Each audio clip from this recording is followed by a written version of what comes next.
Hi, I'm Mike Papantonio, and this is America's Lawyer. Newly released messages show that Hunter Biden was using his father's status and connections to secure payments from overseas business partners. And we'll tell you what this could mean for the Biden family. The U.S. Chamber of Commerce and several other groups are joining the legal fight to keep prescription drug prices as high as they can. And Elon Musk and Mark Zuckerberg, if you can imagine, are preparing to fight each other. And no one seems to know why this is happening. It's just weird. All that and more, it's coming up. Don't go anywhere. America's Lawyer starts right now.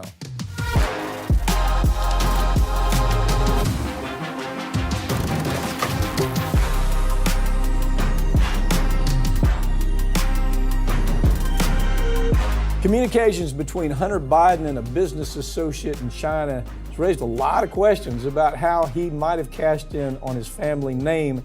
And the message suggests that President Biden may have been by his side the entire time. Ring of Fire's Farron Cousins joins me now to talk about it. Farron, I look at this story. I've been ignoring this story. I literally have been ignoring the story until this last deal came up. And the last thing that came up was they've got the email. They're seeing what was transpiring. They see what Hunter Biden wrote to this fella who, oh, by the way, is directly connected to the Chinese military intelligence complex. This company they're talking about, Chinese energy conglomerate CEFC, also linked to the Chinese military intelligence complex. I don't know how, but that's what the story is. And so you pick it up from there. I mean, you and I have both fought desperately to say, well, let's wait till something develops. But the guy's a dirtbag. I mean, he's a total dirtbag. Now, does he have his father brought into dirtbag world? That's what that came to mind as I looked at this story. It's very obvious, and as far as we know, obviously this has been authenticated. There's no dispute over whether or not this message that they got from WhatsApp is real. And so you have Hunter Biden messaging with his business associate Henry Zhao over in China. Hunter clearly angry about not getting paid. So based on what we know from the message, he essentially calls his dad into the room. So he sends off this fiery message. I'm here next to my dad. We want this money. You think I ought to read it? Yeah, I think so. I think it says, I'm sitting here with my father. This is from Hunter Biden to this fella who's indirectly related to the Chinese military complex. I'm sitting here with my father, and we would like to understand why the commitment made has not been fulfilled. Tell the director that I would like to resolve this now before it gets out of hand, and now means tonight.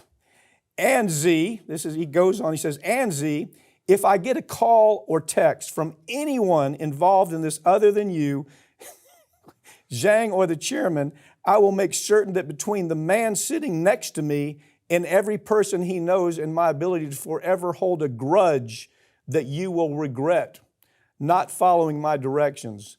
I'm sitting here and waiting for a call with my father.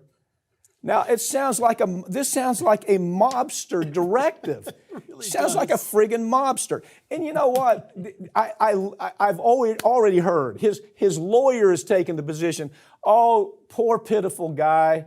He was on drugs. He was addicted to drugs. He was having this fight about the child that he was having through a relationship. His life was upside down. All they got to do is put Biden there. If they put the president next to him when this is happening, they got a problem. They can do that with phone. There's all kinds of ways to do that. Well, and that is actually one of the things that they're attempting to work on right now is using the location data of President Biden's cell phone to see if he was, in fact, in the room with Hunter.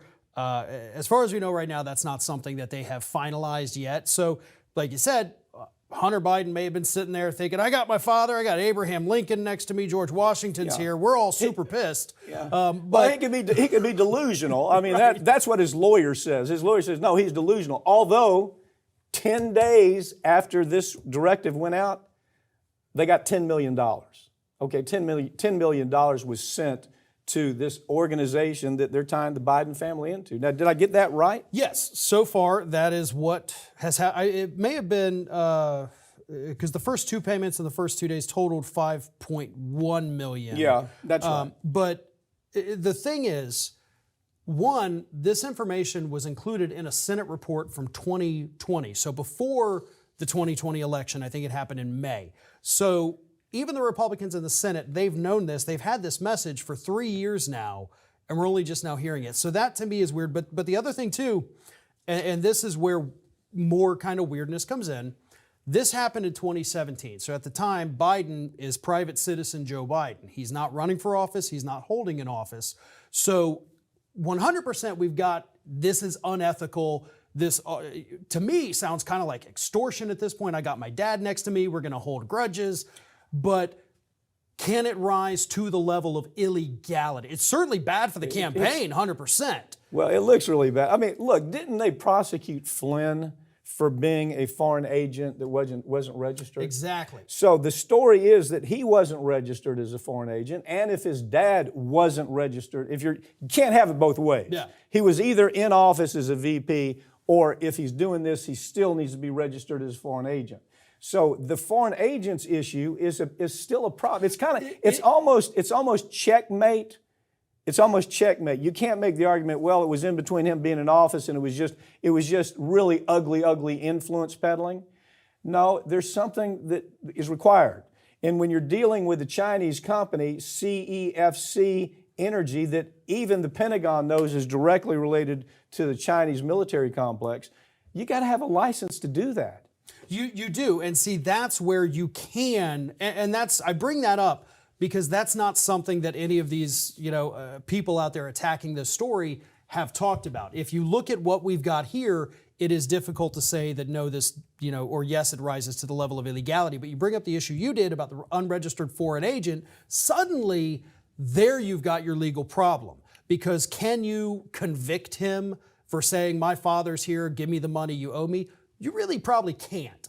But when you throw in the foreign agent thing that nobody seems to understand at this point, that this is a big deal, then you're looking at something that, Hunter Biden could, and he may have taken his father down with him by bringing him into this. There are dozens and dozens of people that have been prosecuted under this law. Flynn comes to mind for one. Rudy Giuliani almost was. Well, I mean, but other than these names we hear about, people are prosecuted for this all the time.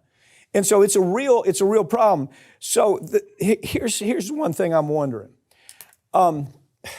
Somebody in one of these articles just threw this out. It sounds conspiracy theory to me, but I don't know. I don't know anymore. It says the timing is weird. This has been around since, 2017, did you say? 2020 is when the Senate did their report. Okay, 2020. It's been around since 2020. And now all of a sudden in 2023, Biden is crashing, the polls are crashing, his prospects are crashing. The only person he can beat is Trump. I mean, if you really look at it. Yeah. The other contenders, if they could make it into the primaries and if they didn't hold them back, maybe. And then from the Republican side, the numbers are saying most of them can beat Biden. So is this an effort by the Democrats to say, let's get rid of this guy? I mean, you have to ask the question. Well, we'll see. My whole take on this thing, too, again, obviously, as we're learning this information, we do have to decipher what's real and what's not. Because we've seen Republicans come out with, I think, 6 different whistleblowers this year that all turned out to not be whistleblowers. They didn't have a document, though, not like this. Well, one of them actually did claim to have a document and 17 tapes that turned out to not exist. But if Hunter Biden goes to jail, I'm not going to lose any sleep. If President Biden gets impeached, I'm not going to lose any sleep. I'm not either. Neither of us have any love for the only people that will are these folks that just can't look outside their tiny little world and understand. It would almost be doing Democrats a favor. It would. And you got to wonder, what's the timing on this? I mean, look, there's no way I would ever defend this guy. I am concerned, though. I'm concerned that this argument, was he just delusional? Daddy's not really there. He's talking, my dad, I mean, is he talking to Kermit the Frog? You have no idea. But that's the defense. We're already hearing it, right? Texas has been experiencing a record-breaking heat wave that's now spread across the southern United States. And while this was happening, unbelievable, Texas Governor Abbott signed a bill that eliminates mandatory water breaks for outdoor construction workers. How crazy! Why would you even dream of putting your name on this when the temperatures out there are 120 degrees and all it says is that, look, every intervals we need to give people water breaks so they don't dehydrate and die. 120 degrees, topped off already. Yeah. And you got people working on roofs, and this idiot governor says, oh, no, we don't want to give them water breaks. Do you think he just didn't read it? He didn't read it or what? It's possible, but even if you're looking at this from a standpoint of, oh, we're protecting corporations, you're still not even protecting corporations with this, because when people drop dead on your job site and you're paying them, you're going to look at some kind of liability. So he's actually opening up corporations to worse things happening to them. But this is stupid. No, talk about, that's a good point. Expound on that just a little bit. He's inviting lawsuits and terrible things to happen to corporations. Right. So if I'm running a construction site, if I'm the manager or the owner, everybody on that site is my responsibility, legally my responsibility. You get hurt, you drop dead from exhaustion, that's on me. So I would be held liable in court by the person's family. You know, anything that happens, those people will be sued, and it's got to be a pretty easy lawsuit. Well, I mean, people die from this. They do every year in Texas. Every year. Matter of fact, I was looking at, was there 42 deaths over just the last less than 9 years? Yeah.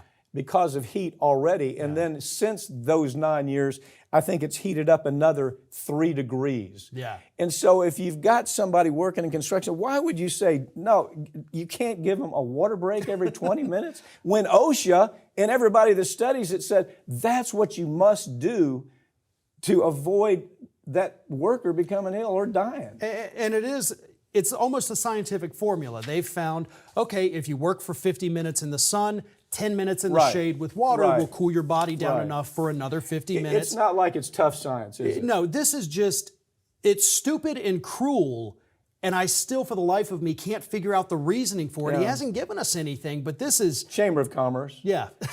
Chamber of Commerce. We can't let them rest for 10 minutes. Chamber of Commerce. I swear. I don't think people have a grasp at how ugly the whole U.S. Chamber of Commerce thing has become. Yeah. They're controlled by 19 of the biggest corporations on the globe. Everybody believes that the Chamber of Commerce is a mom and pop organization. No, Chamber of Commerce is there for people like this. Yeah. They're always the front man. They're paying out the big money. And the people paying out the big money are the biggest corporations on the globe. The big energy companies, the big pharmacy companies, big construction companies. So this guy's getting money from that end of it, I'm sure. But how do you become so less human that you say, no, we can't give you water breaks? Elon Musk recently challenged Facebook founder Mark Zuckerberg to a cage fight. And Zuckerberg, well, he's accepted the challenge. The two billionaires might end up duking it out. And the entire country is left to wonder and ask themselves, really? What the hell? I mean, first of all, I hate doing this story because it's such a stupid story, but it just keeps coming across our desk. What about the fight? What about the fight? Who cares? We've had to cover some really horrible stories. We've covered some stupid stories, stupid things politicians say, but for the life of me, what the hell is going on here? Why? I mean, you've got two billionaires, both well-to-do, both don't even need to mess with each other. Suddenly they're in this fight because Zuckerberg suggests maybe I'm going to make a Twitter, rival. There's like 800 Twitter rivals that are popping up every day that nobody's using because, whatever you think of Musk taking over Twitter, I don't like it. But I haven't left Twitter. I get on Twitter all the time. Most people really haven't left Twitter. They said, oh, I'm mad about this. But it's like, it's like when people come at us. Yeah. I hate what you said about Biden. I hate what you said about Hillary. I'm going to leave. Well, we kind of know they don't. If they do, that's okay too. But that's the way they look at this. Yeah. They look at it the same way times multi-millions. Go ahead. But it's just so weird that Musk, his first reaction to that is, all right, well, let's fight. Let's Yeah. get in the cage, you and me, Las Vegas. Let's just beat each other up. Yeah, yeah. Well, he has something. I thought Musk says, I have this move called the walrus. And I mean, it's such a stupid story, but his move called the walrus is where he sits on Zuckerberg until he passes out, I guess. Yeah. Zuckerberg, on the other hand, actually has some training. He's competed gold medals, silver medals in jiu-jitsu. I think Brazilian jiu-jitsu. So I'm betting on Zuckerberg if it happens. I don't think it's going to happen. But you wonder, has our news cycle gotten so damn bad that I'm worried about these two billionaires in a cage fight? Well, we immediately go from, missing submarine that crushed like a Coke can under the ocean to billionaires now wanting to fight each other. Yeah. We're just inundated with the stupidity and greed of this class of people. Is it low-hanging fruit? Is that why it It sells? is because, they can't intellectually talk about, the Wagner uprising in Russia. Yeah, So because they don't understand it. Right, Like, it is a complicated Yeah. issue, but instead they're like, okay, well, what about these two lunatics wanting Right. to fight each other? Right. That's easier. Yeah. All right. The company responsible for toxic PFAS chemicals being a part of our everyday lives has agreed to a massive settlement with cities and municipalities to give those folks relief. Full disclosure, that was my settlement. $12.5 billion. Me and 3 other law firms negotiated that. But Farron, I started with this case 7 years ago. Actually, you were following this case back then. Yeah, it is quite remarkable, especially to see this settlement happen. And you've been at the forefront. I can't stress that enough to people to really understand this. This is an issue that has enveloped your life for a decade now. Every day, this is something you have worked on. I've seen you. I've watched you. We've discussed it. And these chemicals, as we've said 100 times on this program, they're everywhere. And we're just now starting to see a little bit of justice with this. So, since you've got the knowledge of all of this, I'm glad talking. lay this Well, out. I started with this case. Me and Gary Douglas, a New York lawyer and a law firm up there that we do a lot of work with. We did the opioids with, and we launched the opioids case too. People don't realize that because we don't talk about it much. I mean, the opioids case ended up settling for $42 billion.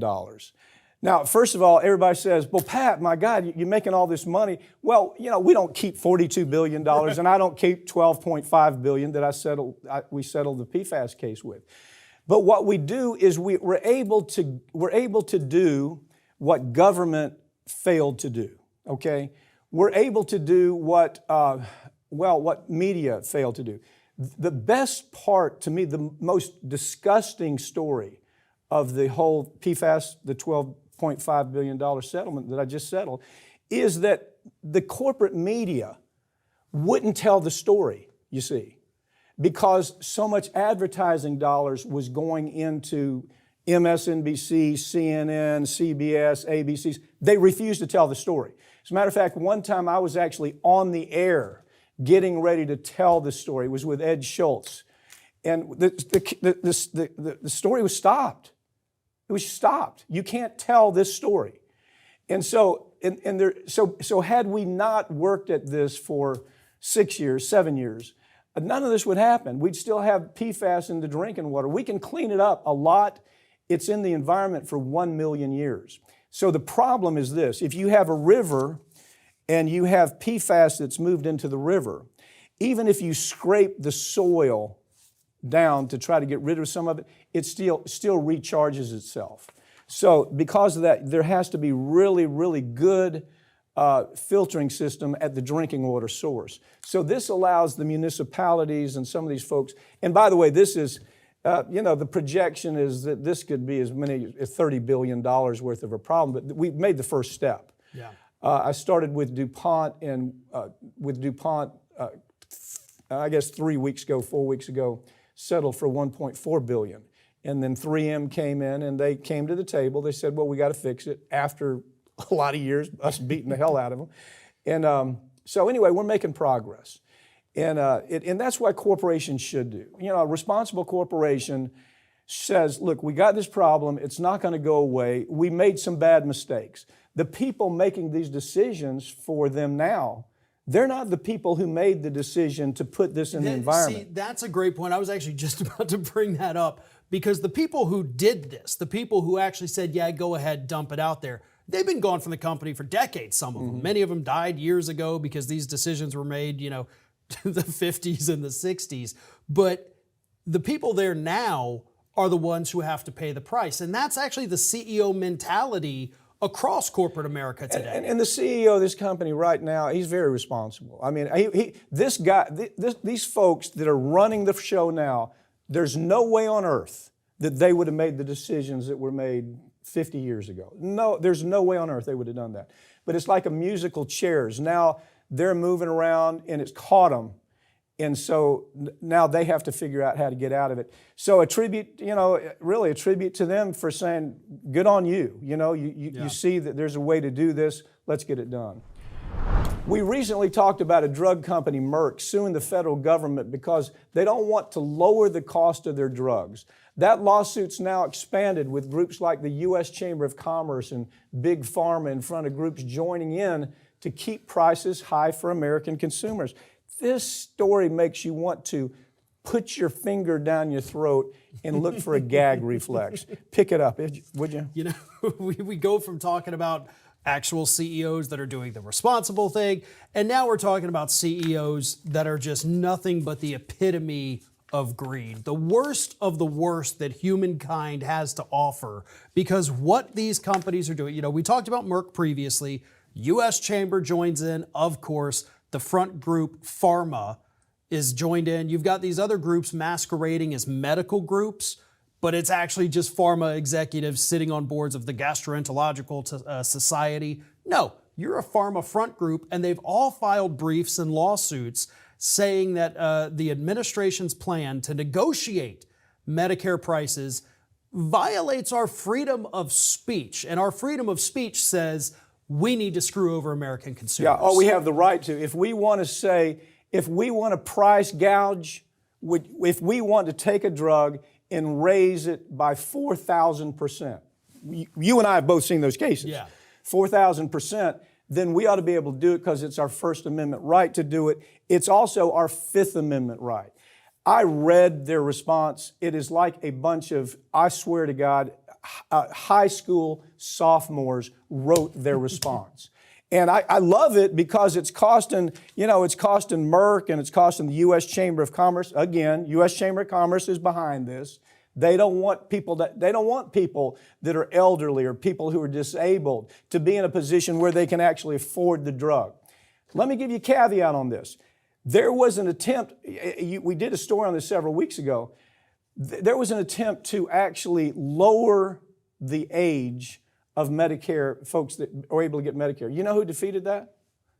Pelosi. Oh, yeah. Pelosi. Yeah, Pelosi right. defeated this, which which opened the door, because you see the pharmaceutical companies, they want insurance companies to pay because they can charge more. Yeah. This is a perfect example. So you have the U.S. Chamber of Commerce, Merck, Bristol Myers, all going in and say, you violated our constitutional right.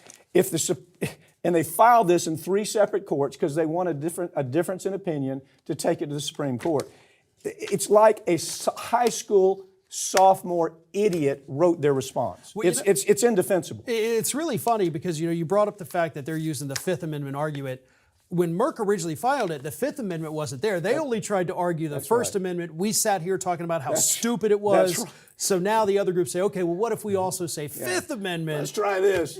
So they know how bad their arguments are, and that's why a lot of these groups have swooped in to save them. They're paying these law firms tons of millions of dollars, and these law firms, sure, we'll take your money. You want a 17th Amendment in there too? Let's throw it in. God, it's disgusting. Farron, thanks for joining me. Thank you. That's all for this week. But all these segments are going to be available throughout the next week, and make sure you follow us on Twitter at America's Lawyer. I'm Mike Papantonio, and this has been America's Lawyer, where we tell you the stories that corporate media won't tell you because their advertisers won't let them, or their political involvement, their political connections don't allow for it because it's become so tribal. If it's Republican, they have to defend Republican. If it's Democrat, they have to defend Democrat. We'll see you next time.